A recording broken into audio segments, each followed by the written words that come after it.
ಸಿಎಂಗೆ ಮಂಡ್ಯ ಚಿಂತೆ, ಕೈ ಮುಖಂಡರೊಂದಿಗೆ ಸಭೆಯನ್ನ ನಡೆಸ್ತಾ ಇದ್ದಾರೆ. ರೆಬಲ್ಗಳಿಗಿಲ್ಲ ಸಭೆಗೆ ಆಹ್ವಾನ.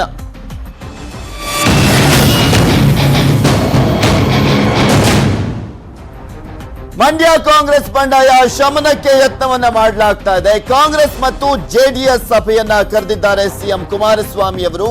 ಮಂಡ್ಯದ ಖಾಸಗಿ ಹೋಟೆಲ್ನಲ್ಲಿ ಈ ಒಂದು ಸಭೆಯನ್ನ ಕರೆಯಲಾಗಿದೆ. ಮಂಡ್ಯದಲ್ಲಿ ಕಾಂಗ್ರೆಸ್ ಬಂಡಾಯ ಶಮನಕ್ಕೆ ಈಗ ಕುಮಾರಸ್ವಾಮಿ ಅವರು ಕೂಡ ಎಂಟ್ರಿ ಕೊಟ್ಟಿದ್ದಾರೆ. ಕಾಂಗ್ರೆಸ್ ಜೆಡಿಎಸ್ ಸಭೆಯನ್ನ ಕರೆದಿದ್ದಾರೆ ಸಿಎಂ ಎಚ್.ಡಿ. ಕುಮಾರಸ್ವಾಮಿ ಅವರು.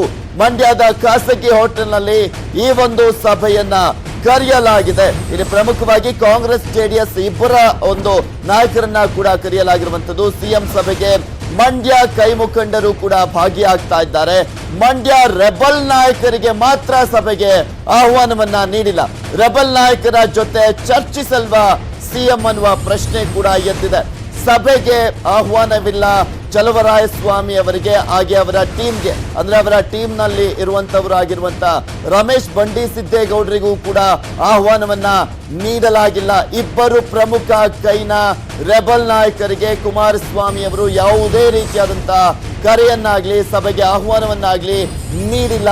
ಒಂದ್ ಕಡೆ ಮಂಡ್ಯದಲ್ಲಿ ಕಾಂಗ್ರೆಸ್ ಮತ್ತು ಜೆಡಿಎಸ್ ಕಾರ್ಯಕರ್ತರ ಹಾಗೆ ಪ್ರಮುಖರ ಸಭೆಯನ್ನ ಕರೆದಿದ್ದಾರೆ, ಆದ್ರೆ ಪ್ರಮುಖ ನಾಯಕರೇ ಇಲ್ಲ ಕಾಂಗ್ರೆಸ್ನವರು.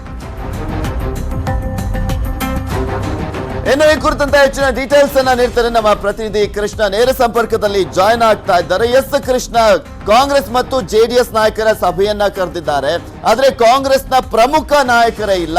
ಇನ್ ಯಾವ ರೀತಿಯಾದಂತ ಸಭೆ ಇದು, ಯಾವ ರೀತಿಯಾಗಿ ಅಲ್ಲಿ ಏನೆಲ್ಲ ಚರ್ಚೆ ಆಗ್ತಾ ಇದೆ ಅಂತ?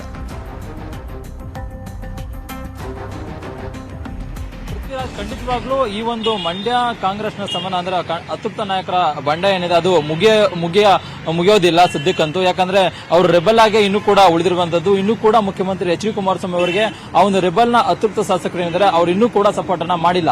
ಇದುವರೆಗೂ ಕೂಡ ಮುಖ್ಯಮಂತ್ರಿ ಎಚ್.ಡಿ. ಕುಮಾರಸ್ವಾಮಿ ಅವರು ಕೂಡ ಹೇಳಿರುವಂತದ್ದು, ನನ್ನ ಸ್ವಾಭಿಮಾನಕ್ಕೆ ಧಕ್ಕೆ ಮಾಡ್ಕೊಳ್ಳಲ್ಲ, ಯಾವುದೇ ಕಾರಣಕ್ಕೂ ಅವ್ರ ಮನೆ ಬಾಗಿಲು ಕೂಡ ಹೋಗೋದಿಲ್ಲ ಅನ್ನೋ ಮಾತನ್ನ ಹೇಳಿರುವಂತದ್ದು. ಹೀಗಾಗಿ ಇವರ ಅತೃಪ್ತ ನಾಯಕರು ಜೊತೆಗೆ ಮುಖ್ಯಮಂತ್ರಿ ಎಚ್.ಡಿ. ಕುಮಾರಸ್ವಾಮಿ ಅವರ ನಡುವೆ ಒಂದು ಪ್ರತಿಷ್ಠೆ ಪ್ರಶ್ನೆ ಎದುರಾಗಿರುವಂತದ್ದು. ಹೀಗಾಗಿ ಅತೃಪ್ತ ನಾಯಕರು ಎಲ್ಲೋ ಒಂದ್ ಕಡೆ ಈ ಒಂದು ಸಭೆಗೆ ಬರುವಂತ ಲಕ್ಷಣಗಳು ಕಾಣ್ತಾ ಇಲ್ಲ. ಇವತ್ತು ಮುಖ್ಯವಾಗಿ ಈಗಾಗಲೇ ಮಂಡ್ಯದಲ್ಲಿ ಪ್ರಮುಖವಾಗಿ ಕಾಂಗ್ರೆಸ್ ಹಾಗೂ ಜೆಡಿಎಸ್ ಕಾರ್ಯಕರ್ತರ ಜೊತೆಗೆ ಮುಖಂಡರ ಒಂದು ಸಭೆಯನ್ನ ಕರೆದಿರುವಂತದ್ದು ಮುಖ್ಯಮಂತ್ರಿ ಎಚ್.ಡಿ. ಕುಮಾರಸ್ವಾಮಿ ಅವರು. ಬೆಂಗಳೂರಿನ ಮಂಡ್ಯದಲ್ಲಿರತಕ್ಕಂಥ ಖಾಸಗಿ ಹೋಟೆಲ್ ನಲ್ಲಿ ಇವತ್ತು ಒಂದು ಸಭೆ ಮಾಡ್ತಾ ಇರುವಂತದ್ದು. ಈಗಾಗಲೇ ಸಭೆಯಲ್ಲಿ ಮುಖ್ಯವಾಗಿ ಮಂಡ್ಯ ಸ್ಥಳೀಯ ಕಾರ್ಯಕರ್ತರು ಸೇರಿದಂತೆ ಪ್ರಮುಖ ನಾಯಕರೆಲ್ಲರೂ ಕೂಡ ಬರ್ತಾ ಇರುವಂತದ್ದು. ಪ್ರಮುಖವಾಗಿ ಅಮರಾವತಿ ಚಂದ್ರಶೇಖರ್ ಆಗಿರ್ಬೋದು, ಎಂ.ಡಿ. ಪಲ್ಲವಿ ಮತ್ತೆ ಆತ್ಮಾನಂದ ಜಿ ಮಾದೇಗೌಡ ಸೇರಿದಂತೆ ಪ್ರಮುಖವಾಗಿ ಮೂಲ ಕಾಂಗ್ರೆಸ್ಸಿಗರು ಯಾರ್ಯಾರಿದ್ದಾರೋ ಅವರೆಲ್ಲರೂ ಕೂಡ ಈ ಒಂದು ಸಭೆಗೆ ಬರ್ತಾ ಇದ್ದಾರೆ. ಆದರೆ ರೆಬೆಲ್ನ ಪ್ರಮುಖ ನಾಯಕರಾಗಿರ್ತಕ್ಕಂಥ ರಮೇಶ್ ಬಂಡಿ ಸಿದ್ದೇಗೌಡರು ಆಗಿರ್ಬೋದು, ಜೊತೆಗೆ ಚಲುವರಾಯಸ್ವಾಮಿ ಆಗಿರ್ಬೋದು, ಜೊತೆಗೆ ಮಾಜಿ ಸಚಿವರಾಗಿರ್ತಕ್ಕಂಥ ನರೇಂದ್ರ ಸ್ವಾಮಿ ಆಗಿರ್ಬೋದು, ಇವರ್ಯಾರು ಕೂಡ ಸಭೆಗೆ ಬರ್ತಾ ಇಲ್ಲ. ಹೀಗಾಗಿ ಎಲ್ಲೋ ಒಂದ್ ಕಡೆ ಈ ಒಂದು ಸಭೆಯಲ್ಲಿ ಪ್ರಮುಖವಾಗಿ ಮೂಲ ಕಾಂಗ್ರೆಸ್ಸಿಗರು ಏನಿದ್ದಾರೆ ಅವ್ರನ್ನ ನಮಗೆ ಬೆಂಬಲವನ್ನ ಕೊಡಿ, ನೀವೇ ಒಟ್ಟಾಗಿ ಚುನಾವಣೆ ಎದುರಿಸಿ ಅನ್ನೋ ಒಂದು ಕರೆಯನ್ನ ಮುಖ್ಯಮಂತ್ರಿ ಎಚ್.ಡಿ. ಕುಮಾರಸ್ವಾಮಿ ಅವರು ಕೊಡೋದಕ್ಕೆ ಮುಂದಾಗಿದ್ದಾರೆ.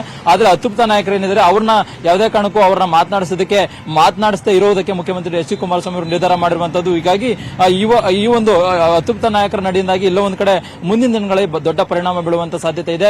ಈಗಾಗಲೇ ಎರಡು ಕಡೆ ಕೂಡ ಪ್ರಚಾರ ಮಾಡ್ತಾ ಇರೋ, ಒಂದು ಕಡೆ ಸುಮಲತಾ ಅಂಬರೀಶ್ ಆಗಿರ್ಬೋದು, ಮತ್ತೊಂದು ಕಡೆ ಇದೀಗ ಏನು ನಿಖಿಲ್ ಕುಮಾರಸ್ವಾಮಿ ಅವರ ನಡುವೆ ಜಿದ್ದಾಜಿದ್ದಿ ಉಂಟಾಗಿರುವಂತದ್ದು. ಹೀಗಾಗಿ ಮುಂದಿನ ದಿನಗಳಲ್ಲಿ ಅತೃಪ್ತರ ನಡೆ ಏನಾಗುತ್ತೆ ಅನ್ನುವಂಥದ್ದು ಸದ್ಯದ ಕುತೂಹಲ ಆಗಿರುವಂತದ್ದು. ಆದ್ರೆ ಇವತ್ತಿನ ಸಭೆಗೆ ಆ ಒಂದು ಅತೃಪ್ತ ನಾಯಕರು ಯಾರು ಕೂಡ ಬರ್ತಾ ಇಲ್ಲ. ಮುಖ್ಯವಾಗಿ ಮೂಲ ಕಾಂಗ್ರೆಸ್ಸಿಗರು ಏನಿದ್ರೆ ಅವ್ರು ಮಾತ್ರ ಬರ್ತಾ ಇದ್ದಾರೆ. ಅವರ ಜೊತೆಗೆ ಏನು ಒಟ್ಟಾಗಿ ಚುನಾವಣೆ ಎದುರಿಸಬೇಕು, ಜೊತೆಗೆ ಒಟ್ಟಾಗಿ ಕೆಲಸ ಮಾಡೋದ್ರ ಮೂಲಕವಾಗಿ ಪುತ್ರ ನಿಖಿಲ್ ಏನಿದ್ರೆ ಅವ್ರನ್ನ ಗೆಲ್ಸ್ಕೊಳ್ಬೇಕು ಅನ್ನೋ ಒಂದು ಕರೆಯನ್ನ ಮುಖ್ಯಮಂತ್ರಿ